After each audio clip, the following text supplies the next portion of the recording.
Hi, welcome back. This is That Millwall podcast. This is closed season show number 7. We are back with another show straight after the Euro final weekend and also Millwall's first pre-season friendly. So there's a few parts again where we're going to Millwall, we're going to the Euros. But first, by no more least, let's get the show hosts on board. Joined, as always, by my regular partner in crime, the one and only Omar. How did you do, Mackie? You all right? You good? Yeah, not too bad, mate. Not too bad. You recovering from yesterday? You thought I'd be a lot more hanging today. I know I thought you did. So. Yeah, I thought you were going to be, pleasing our American listeners. I thought you were going to be the drag queen again, but you're definitely not. So I was well behaved. Well behaved disappointed, if I'm honest here, mate. So yeah, we're also joined by the football guru, the one and only hungover for the first time ever, Kai. How you doing, Kai? Yeah, I'm not doing too bad, mate. Disappointed about last night's result, but it's coming home in 2022. There we go. So if we can just warn listeners, please don't do anything loud, make any loud noises. Kai is suffering a little bit, so just remember, treat him with delicate gloves. But listen, boys, you obviously missing the Millwall. And I've got you a treat today. I found us a Scottish correspondent who was at the pre-season friendly, watched Millwall versus Motherwell. So without further ado, let's bring in Gary. How you doing, Gary? You all right? Not too bad, mate. How are you? Yeah, good, mate. Good. Nice of you to join us. Millwall fan living in bandit country or behind enemy lines. England fan as well. So definitely well within enemy lines. So... Gents, you're the football boys. You got a question for Gary about Saturday's game? Well, obviously we played, didn't we? We won 2-0 against Motherwell by all accounts. Yeah, I mean, Gary, how was it? I mean, obviously I see there was two sides, weren't there? There was a first half 11 and a second half 11 by looks of things. Yeah, game of two halves. The stronger side were out probably the first half. Dominated the game start to finish. Important to stress, they were playing against the Motherwell side that had about 6 trialists in it. Mm-hmm. One or two that are no long back after being away on international duty, so wasn't expecting too much from them, but they looked very strong from the outset. They had a corner within about 60 seconds, could have scored within 60 seconds. But what was pleasing was the ball retention was better. Even though it was played at training pace, they retained the ball a bit better. And it was pleasing to see. It was good to see live football actually for the first time in about 19 months, it feels like. Nice, yeah, of course. I can imagine. I'm the same, obviously, with the Euros and stuff, being able to go to a couple of them games, just like feeling like the football's back and stuff. But I saw the team, it looked like in the first half, it was a back 5. Is that correct? It looks like it kind of same as it was last season a little bit. Yeah. Ballard stood out for me as well. He was quite strong and quite assured. Oh, nice. I think Rowett's going to have a problem picking his back 4, back 5, depending on how he wants to play it.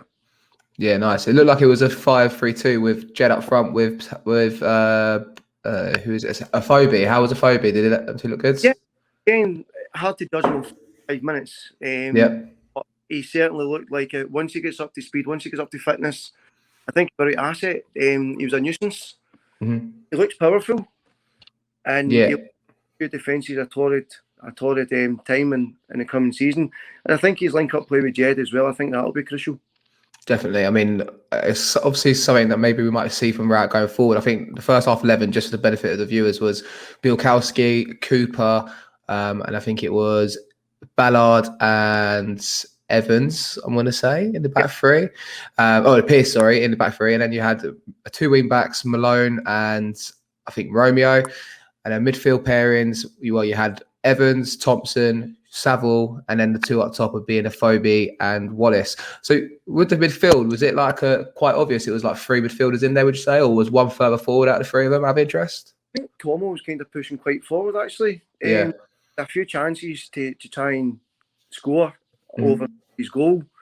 But I think he's keen to impress. I was talking to him after the game. I said, we're all hearing the rumours, but nothing concrete. And hopefully he'll stay, because I think, again, it's good to have a couple of young lads from the area. 100%. Team. But he had a good first half. But again, it's hard to judge because obviously I think the benefit was just getting minutes under their belts more than anything. No, of course. I mean, yeah, it was obviously pre-season, I suppose. But yeah, I mean, it's interesting to see, obviously, with the team now. I think, what was the goal like for Thompson's goal? Was it well built up or? Yeah, Malone cross in from the wing, and Nice. I think he popped it in with his head actually. It was hard to see at times because obviously they were wearing training tops, and we were a wee bit away from the actual pitch. We were like on a hill looking down, and as you could see from where we were behind the goals, there was actually netting up. There was like 8 foot of netting, so you could see the goalkeeper's head. Half the time I thought scored, but the keeper had actually saved it. Nice. I mean, Kai, you got any questions to come in with? I just wanted to see how did Jed, Saville, and Afobe link up? Was that did they obviously because they played together before? So I just wanted to see whether they it was seamless or whether they might need a bit of time to get going again. I think they'll need a bit of time to get going again. It's only really a training game. They weren't really being pressed. It wasn't playing at a normal league match speed. But I think as they start to play and they start to have a better understanding of it, I think again they'll give some defences a torrid time.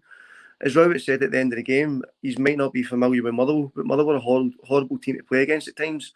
And coming out of the game without any injuries and unscathed was a massive bonus at the moment, especially so early on in pre-season. The Scottish media seem to have been a bit harsh on Motherwell to have lost that game, didn't they? Because they had a good pre-season so far. Because you started the season earlier, didn't you? Yeah, well, Motherwell's team is full. I think the basis of their team is about 5 or 6 trialists. They play Queen's Park in the cup game on Wednesday night. So there was a lot of players probably being rested before that. Scottish media are very critical at times of teams. Motherwell actually played all right. They came into it again in the second half when the teams changed over to second half. Motherwell came into it a bit more, which meant they had a wee bit more of the ball, which meant Millwall had to defend. Created a couple of chances. What I will say is George Long had a good 45 minutes when he came on. Called into action more or less straight away and was strong, had a couple of good saves, which will do his confidence a wee bit good as he challenges the Batman for the number 1 spot in the season ahead. But I think, thinking of me, it was a good run out for the boys. Motherwell were tough, as I say, tough team to play against, and got the fitness up. Oh, go on, Emma. I was going to say, it looked like obviously back 5 first half. I think second half, was it a bit of a 4-4-2 maybe? I'm trying to read it. Bit of a 4-4-2 in the second half. Yeah, I think because the team obviously, again, like was Long, McNamara, Wallace, left back, I imagine, Hutchinson and Alex Mitchell. How was Mitchell, the young centre-half? Did he see much? He was all right. He coped with everything that came at him. Right. Because some of the young lads were on the second half, they were a bit they performed against that. Some of these players, he was up against Tony Watt, who used to play for Celtic. Yep. And he done well against them. Nice. And then I think for the rest of the team, it was Tyler Bury, Billy Mitchell, Kefton Beld, Mahoney, and then obviously Bennett and Smith up top. I think Smith was the one that got the goal, wasn't it, in the second half? Got the goal. I tell you, Mahoney actually looked. He was. I got a text message from one of my mates. He knows somebody from Motherwell, and he said that Mahoney was a standout for him in the second half. Nice. Malone was a standout in the first, and Mahoney was a standout in the second. You chatted to a few of the players there as well, didn't you? And obviously one of them who's just come back, Saville. How was he? Has he settled in? Is he glad to be home or glad to be back again? That was one of the first things I asked him. I said, "Are you happy to be back?" And he said, "Yeah, I'm happy to be back within the club." Excuse me. He was delighted to get it done. And I think what you can see what Rowett's trying to do. He's building a team, and he's building a good team spirit. All laughing and joking, walking out in 2s and 3s. There wasn't any individuals walking about. They were all involved. They were all laughing and joking, which tells me there's a good squad spirit coming in the season ahead. I mean, who obviously you said that you spoke to Rowe before the game. I mean, how was he? Obviously, how was he with you? And were they pleased that your fans come up? Yeah, well, they were. Rowett and Anne Barry had thanked us for coming down. I took my daughter, so she could see it just as a day out as well. And I think they were happy just to see some fans. At that point, it was only 2 of us, me and my daughter. But as the game started, as I said, there were 7 Millwall fans behind when the game started. But I think they were pleased to see us. Thanked us for obviously taking the time out to come down, especially when it was behind closed doors. But having a chat with Gary, I think he was pleased with how the camp has gone. They like the facilities up here because they were up here last year as well. And I think that they were impressed with the facilities, so they were back up again this year, a wee bounce game. And I think he was happy. I asked him about obviously getting his business done early doors, and I think he was happy to get the business done early doors because it allows the players time, these new players, to come in and settle and understand what Millwall's all about. Did he mention any players still coming in? Did he say that he's still going to be looking to sign, or I think that is it? He's maybe hopeful, maybe another one or two. But he obviously wouldn't tell me who. What. No. I mean, you also had a chat with Bennett. I mean, Bennett seems to have fitted right in with the team now. He seems to be finding himself. I mean, how did you feel about him? How did he come across? Yeah, very, very friendly. They taking time out. I mean, I could have very understood if they wanted to walk the opposite direction because of the COVID and the pandemic and all that. But no, it was a complete opposite. We walked from the changing rooms down to their hotel when my car was parked. Just talking, we were talking about a couple of different things. Talking about, like, asked me why I support Millwall. Talking about my other club, Rangers, and all that, because they lost to Tranmere earlier on in that day as well. And they were quite surprised at that. But again, very friendly, and everything was all jovial. And I think hopefully he'll come good, because I think we need a striker like him just to put some goals in the back of the net. What's your personal hopes and expectations then? Obviously, we made some of these signings, like, for going into next season. I mean, what's your gut feeling saying? I mean, I'm hoping that Rowett's always said about a 3-year plan since he's been at the club, and he said first 2 years kind of stabilise mid-table, and I feel like this is the year where, like, he's going to give it a good go to try and push us up there a little bit. I think this is a year we've got to come good. I think, as I said to Rowett, we're a club that will always punch above our weight in the Championship, simply because if you look at some of the teams that are in that Championship, they've been up to the Premier League, they've had the riches, and they still live on that budget. We're small time in that league. So if we were to say if we finish fourth bottom, would always be a successful season. But I think now we need to push on, and I'd like to go top 6 via players. Yeah, that'd be amazing. I mean, I'm kind of hoping for that. I just can't wait for football to come back, obviously, and be able to go to the games and stuff. Do you often travel down to London yourself or get to any games? Or try and get to most of the games, some of the games in the north, a lot closer for us. Yeah. But I'm hopefully to try and get down this season a lot more than what I have done over the last couple of years. Nice. I mean, the thing is as well is that I think with the team, what he's building is that you've got the team spirit was there, which seems to be there. And I think that hopefully Jed and Saville can create what they had before. Obviously, we were speaking before we were recording, before the other guys joined, is that I agree with you, Gary, that, the way Saville left wasn't the best. And I think he sort of owes us something to hit the ground running. And hopefully him and Jed form that partnership again. And we can terrify some of these teams coming in, because I think the biggest problem we had last year, we were getting draws. Yeah. And this year, I think we need to get wins. Yeah, we need to transpose those draws into wins. We need to, when we're in a winning position, we need to keep that winning position. And I think I'm hopeful this season that this is a season that we'll do something, because we came close a couple of years ago when we just missed out, and then we had a season where we kind of towards the bottom end. Last season we had a good start, and then we tapered off a wee bit, and then we picked up again. But to get into that top 6, we need to be consistent. So those draws need to become wins. Our home form is going to be key to that. And start hitting some of these games from away from home. We've got to start winning them as well. Absolutely. Fully agree. I mean, one other thing what you picked up on up there is that training kit is fucking horrible. Seriously, like, whose idea that was? But well, I mean, we were supposed to have had the new kit last week, but obviously, typical Millwall fashion, it's delayed. I think it's probably blamed on some courier delivery firm or somewhat. Probably didn't get ordered in time, but, probably COVID coming.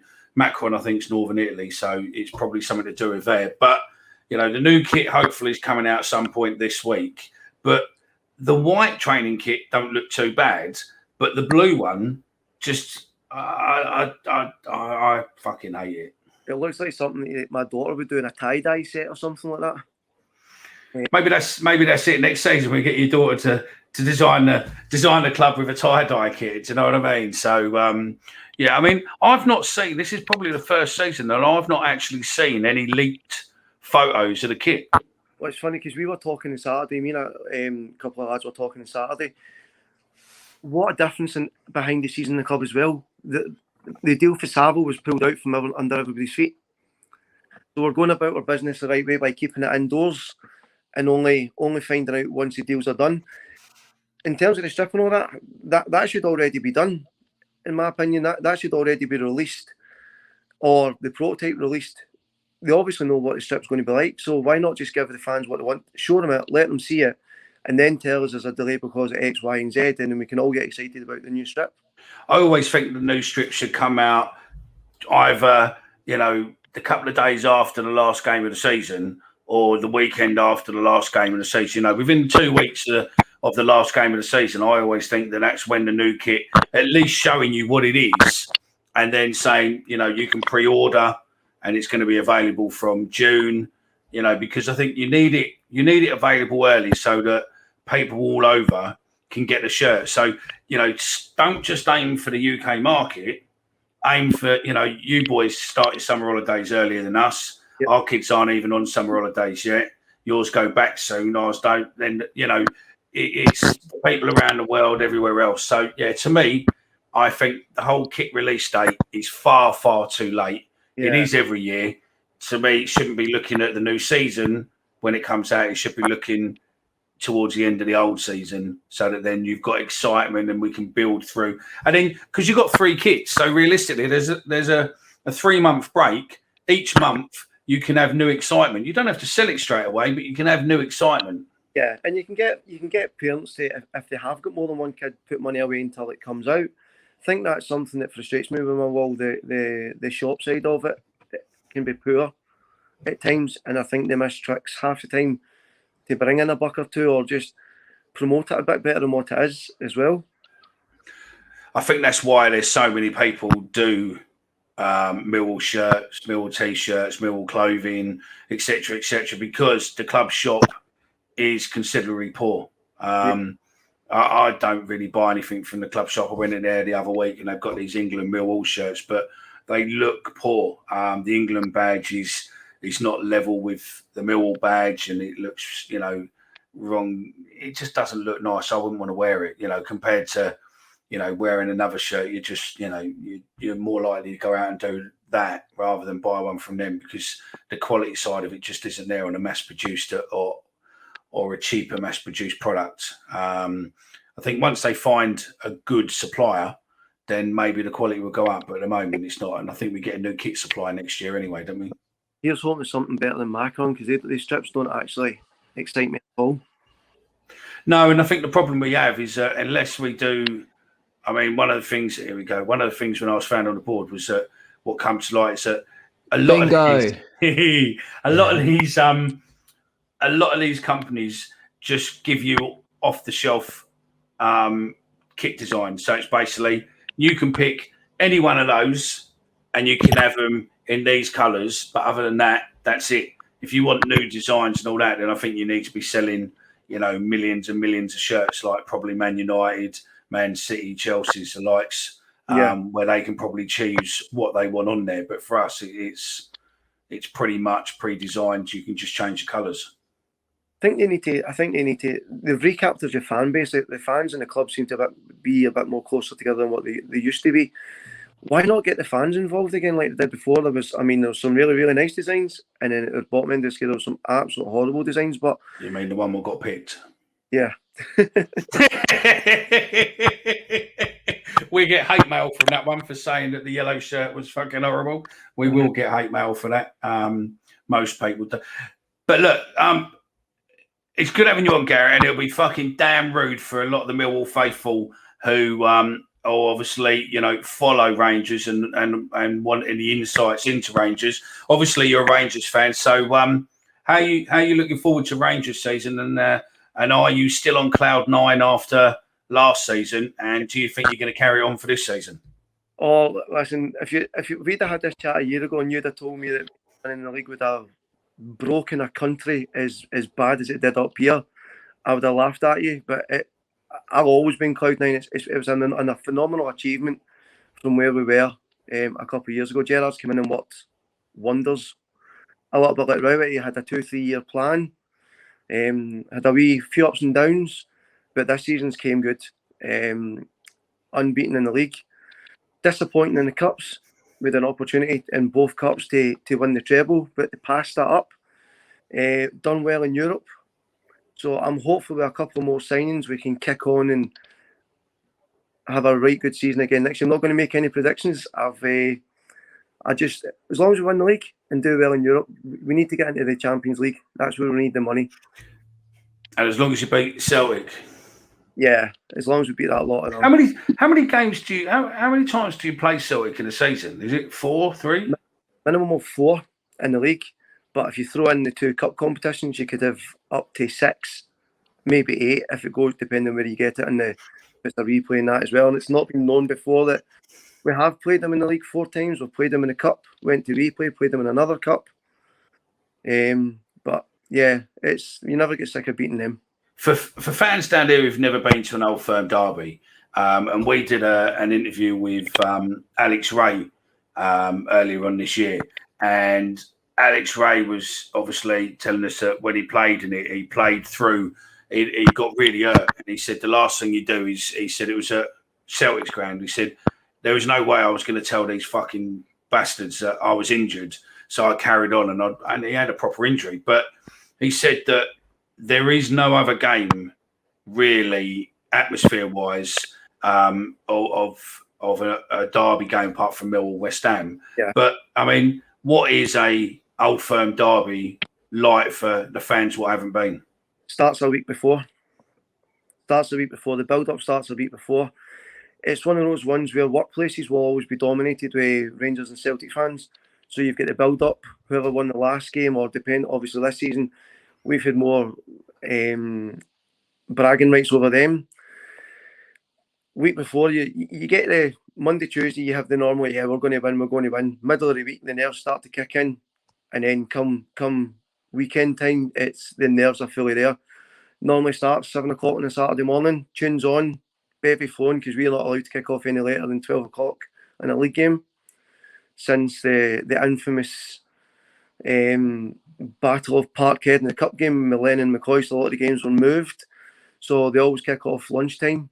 They think it's going to stop trouble, but the game's finished at 2 o'clock. You've got all day, all night in the pubs. But it can last a week, and then depending on the result, it can last another couple of weeks after that. That's the thing. People don't realise today that it's more than football, isn't it? I suppose it's a bit like us on West Ham, but it's on a different level. Rangers Celtic is it's on a completely different level. There's so much goes into it. Politics, religion, football, social issues, and all that as well. So there's certainly a unique setup from it, and the only way to actually fully understand it is to try and go to a game at some point, even though tickets are scarce, and just take that atmosphere in. And tickets are always scarce, though, aren't they? Absolutely, especially also now, because you got 800 away fans in at Ibrox and 800 in at Parkhead. So getting tickets for the away end is hard, and even getting tickets for the home end, because then they go on sale to season ticket holders and stuff like that as well. So it's like hen's teeth. Yeah, that's what I mean. Those of you who haven't listened yet, on the there is on our Twitter account where we've gotten into the Lions Den feed, and you'll see the Alex Ray interview on there. Find it. Because he talks about one time he needed a ticket to go to an Old Firm derby, couldn't get a ticket. It was when Rangers were going to lift the title at Celtic's ground a few years back, and he had to go. So I think it was Peter Reid. Matt, I think it was Peter Reid, wasn't it, Omar? Yeah, Peter Reid said, "Well, I've got you a ticket for you're basically going to Sunderland's chief scout," and what he didn't, and he said you've got to wear suited and booted. And he went, and basically they'd put him in the Celtic end. So he's in the director's box, but on the Celtic side of it. And he didn't realise. And then halfway through the game, some geezer suddenly stood up and fucking recognised him and started having a pop at him. And you'll have to listen to the Register of the podcast to hear it, because Alex does tell a fucking good story, and the rest of it is on there. But yeah, Kai, you got any questions for Gary? Not really. I was just gonna one more question about the game on Saturday. It was did anyone play 90 minutes, or was it all? No, Yeah. they didn't. First half, it was 45 minutes the teammate put out, and then I think it was Bury came off for Bodvarsson about 70 minutes. Yeah. So everybody got minimum of 45 except for Bury, I think it was. Yeah. Okay, that's interesting. I just wonder, because they did post something on their Twitter page afterwards, said 90 in the tank, and it put 4 pictures of players. I just wonder whether any of them. I didn't know whether they did. I think it was just a case of, and I think Savo and Bradshaw were actually talking about afterwards. I think for the next couple of games, it's going to be 45 minutes as the games come on. It'll be 45, and then he'll step up to 60. But they did mention something about Watford as their next game, because I thought we were playing Gillingham next. But he mentioned something about Watford, but I haven't seen anything. Yeah, no, I've not seen anything in Watford, because I thought they were coming up to play Callum Davison's team. Yeah, but they have. Maybe that changed because they're in Europe this year, aren't they? yeah. I think they start next week or the week after, so I think their preparations would change. I actually thought we'd actually heard it was maybe Hearts and St Johnstone were looking to play, but maybe England being in the final last night maybe changed their plans. Yeah. Back home, and obviously sample a bit of the atmosphere back home. Maybe they changed their plans. I don't know, but there was talk about 2 games. Yeah, I saw that Billy Taylor, the head of communication, was at the game last night with a couple of other Millwall fans. I think there was a picture on social media with them all together. So yeah, mate, I don't know if Billy was in Scotland or not, but if he was, then obviously at least they got back in time for the final. So yeah. But look, Gary, you've been a star. I think if we get any more Scottish pre-season friendlies, I think we'll come back to you. But also, if you're up for it, mate, it's not that bad, is it? It's easy to do. But if you're up for it, we'll get you on throughout the season, mate. And it'd be good to get your views, especially on some of the away games and stuff like that. We'll get you back on the chat, Millwall. Absolutely, keep in touch. Nice one. Yeah, no, definitely. All right, well, look, that's it. That's end of part 1. We will be back after this short interlude. So, and then we'll be talking Euros, England, and everything what seemed to have happened on a Sunday night. So, after this, we'll be right back.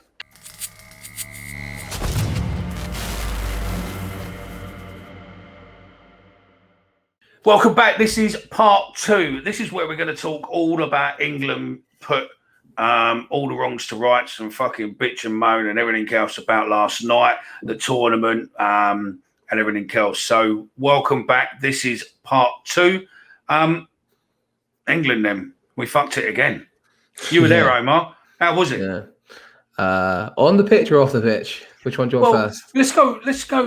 Let's go off the pitch to a degree with atmosphere. I mean, the atmosphere on the telly sounded a bit flat compared to how it was previous games. I did feel that yesterday as well, to be fair. I think, it's a culmination of off the pitch and on the pitch with this statement, but I think we scored too early last night. And we scored obviously a couple of minutes in. I know, obviously we scored a goal or whatever, but as soon as we had that goal, it was something to hold on for.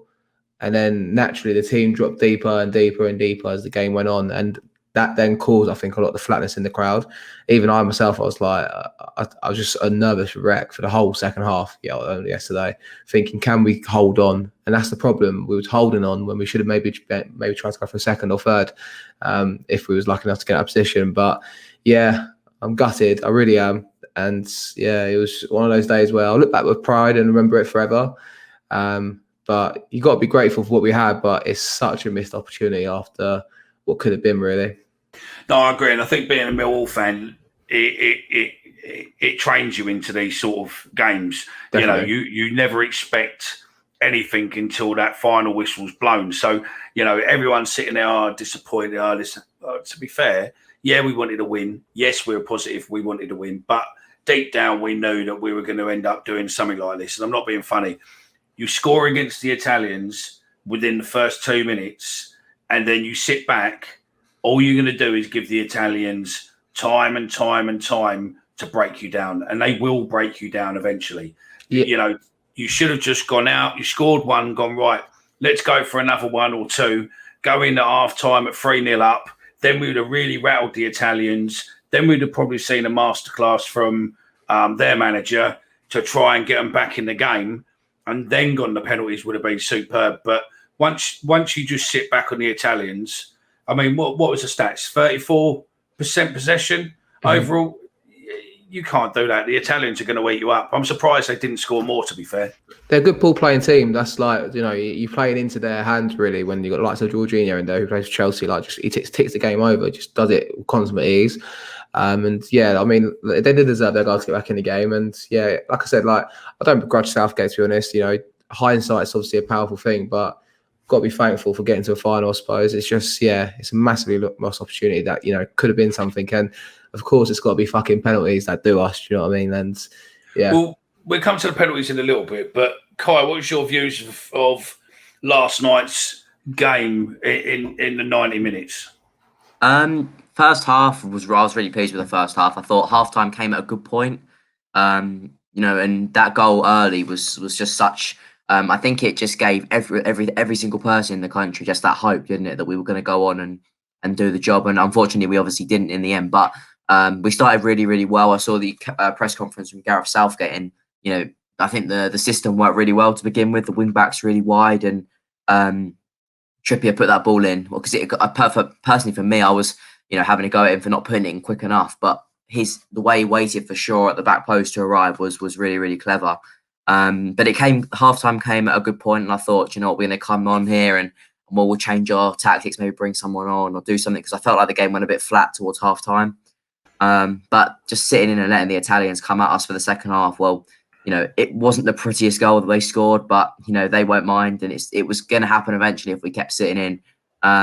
But yes, I'm really disappointed that we couldn't win it in 90 minutes. But yeah, altogether you have to feel proud of the players for the journey they've been on. But yeah, disappointed in the end. Look, right. This is how I see it. Right, the Italians were a team to be beat.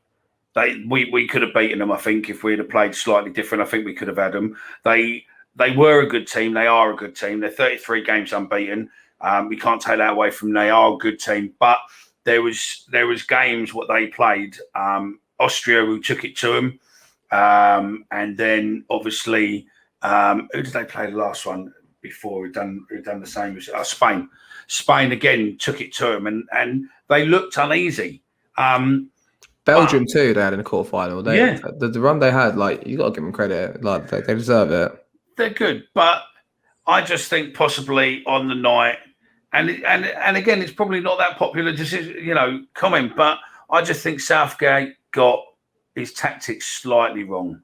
I think he went in with, we score, we sit back, and we'll be able to hold it up, our players, blah, blah, blah. But the Italians, you can't do it.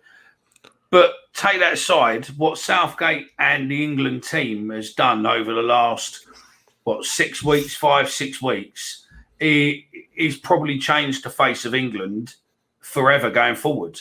We've united as a country. We've had more interaction with players. We feel as if we know the players more. The press, the media team, the whole lot considering around the England setup, the FA, etc., I think has given us a good insight into how the team works together, everything else.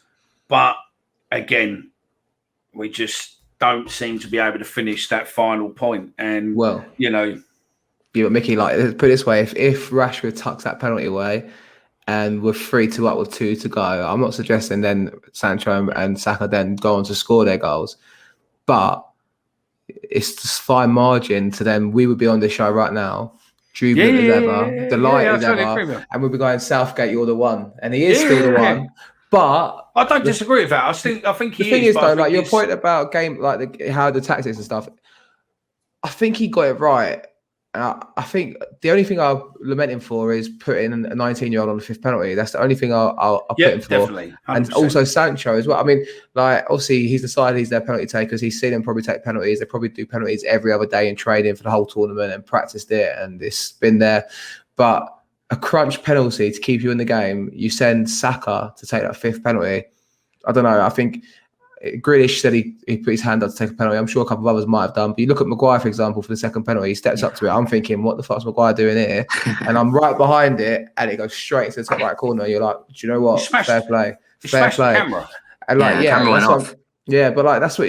But I don't forgive him for putting an 19-year-old on the last penalty. And he said he took full responsibility for it this morning. And to be honest with you, I blame him for that. That's the only thing I think he got wrong with tournament football. Like the game management and playing to still be in the game, it works in the long run, and that's why we got to the final. A lot of games where we nursed our way through and stuff like that. But yeah, like it's just we got so close, close. We got better as the tournament went on. If you know, what the fuck did Rashford do? I don't know. I don't know why he tried to fucking, you know, palm it with his foot, mate. He should have just fucking. He's waiting for the keeper to go down. That's what they always do. Like how Jorginho did for when Pickford saved it. Like a lot of players wait for them to. But that keeper's one of the best. Yeah, he's 6'5". He's won the player of the tournament. You ain't gonna, you know. I understand why Grealish has missed his last penalty. I mean, I think. Sterling scored 2 in his last 5.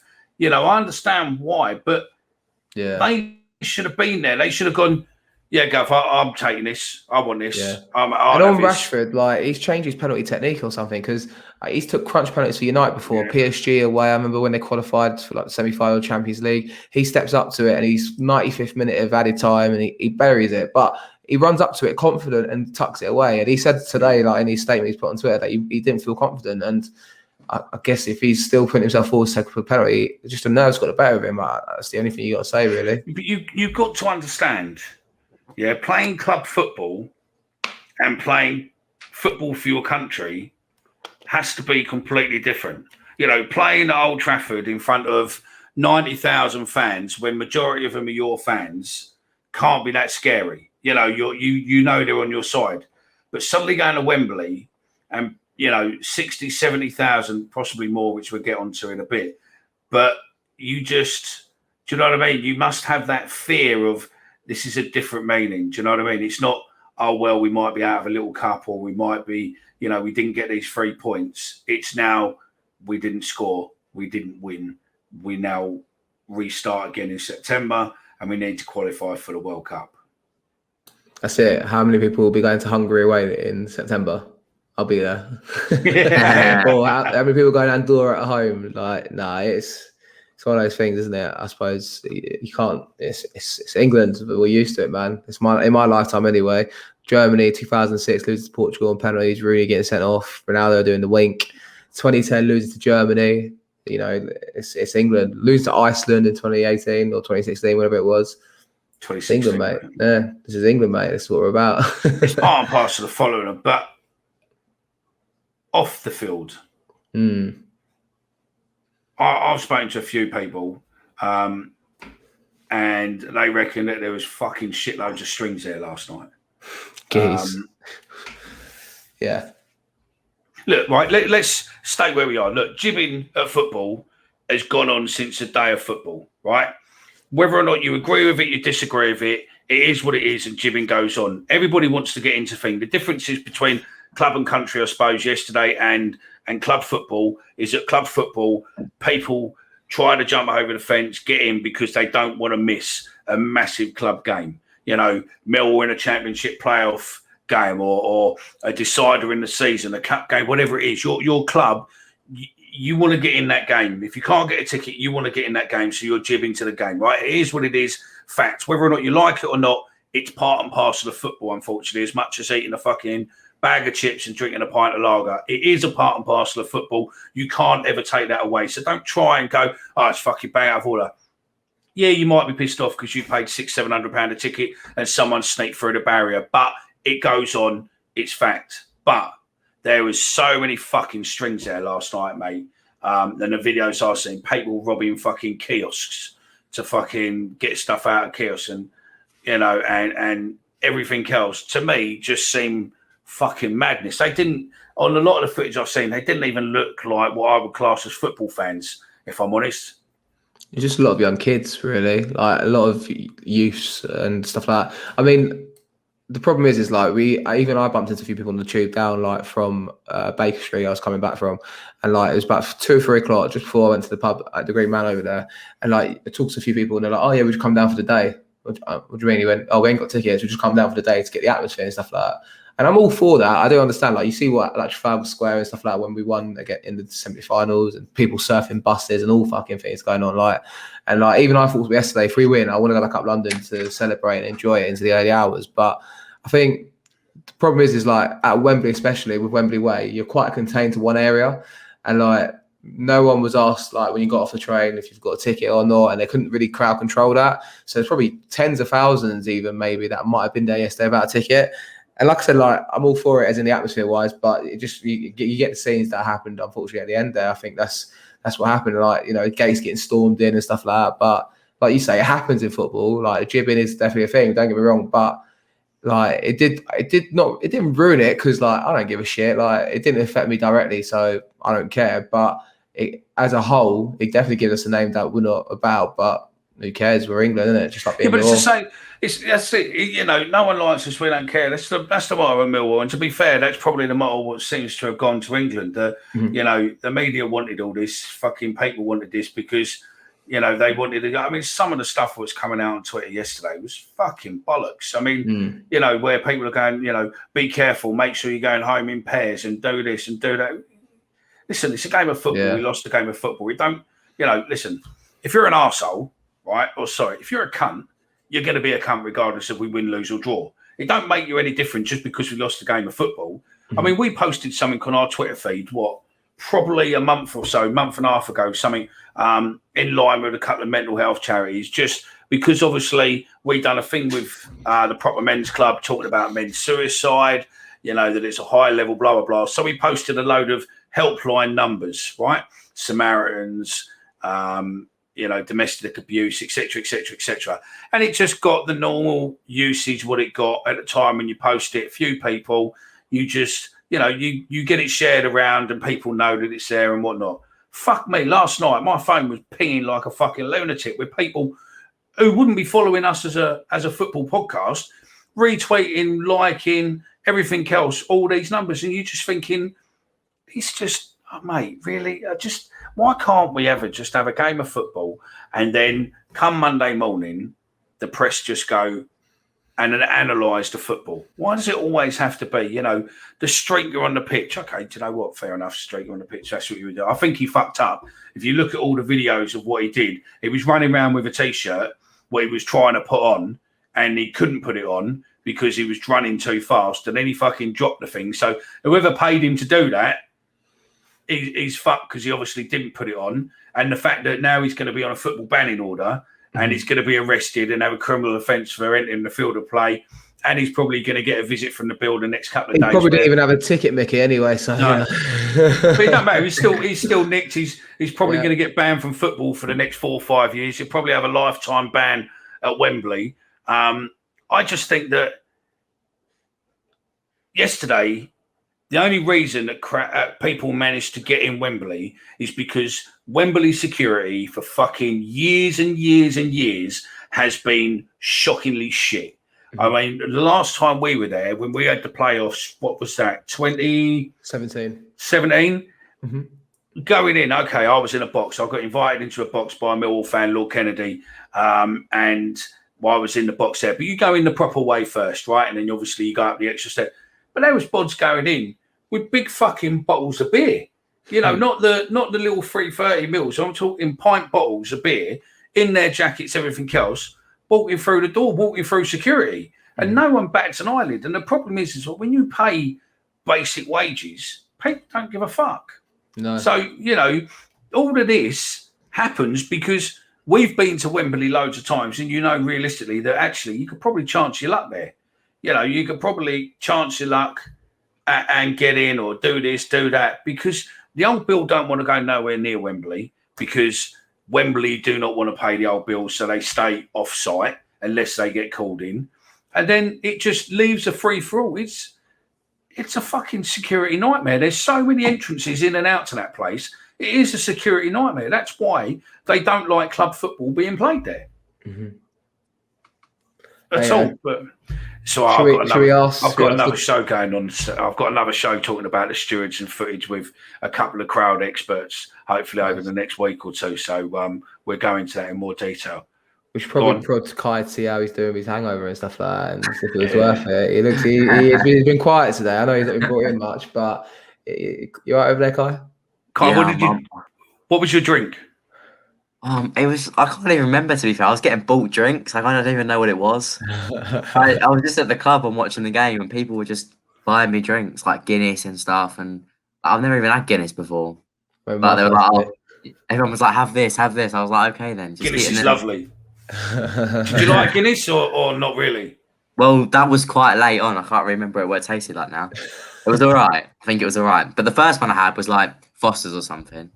Which obviously my dad's Australian, so that's an Australian drink. Yeah, but don't say to your dad that because he's Australian he drinks Foster, because he'll probably give you a smack round the head. He doesn't like Fosters. No, most Australians don't. But it's like us with Carlsberg. No, Carling. Yeah. Foster's is the equivalent of our Carling. It's shit and piss water, but everybody else who don't live here drinks it. I've warmed to it though. I'll tell you what, over the tournament, because a lot of times I've been drinking it. I've been drinking with a lot of boys from like rugby and up north and stuff. And like, I've had a few Carlings recently, so I started to warm to it a little bit, but still not. I prefer, your Stellas and your Peronis and stuff like that normally. So obviously you're a bit delicate now, but before we come to the end of the show, what is your? We'll go with you first, Kai, as you've been a bit suffering to a degree, quietly suffering. What's your best moment out of the tournament and your worst moment of the tournament? Best moment would have to be when Harry Kane scored his first goal against Germany to basically wrap it up. I thought that was really special. I just thought the way that everyone had sort of doubted him over the last week, the week before, and then the way he scores basically the goal that makes it comfortable against the Germans, that was such a great win. I thought that was really special. My worst moment, well, I think it has to be the penalty miss last night, but that's nothing against Bukayo Saka, because I thought that takes huge guts to stand up and take that penalty there. And then respect. Got so much respect for him, and takes so much courage to take a penalty like that. I agree. Omar?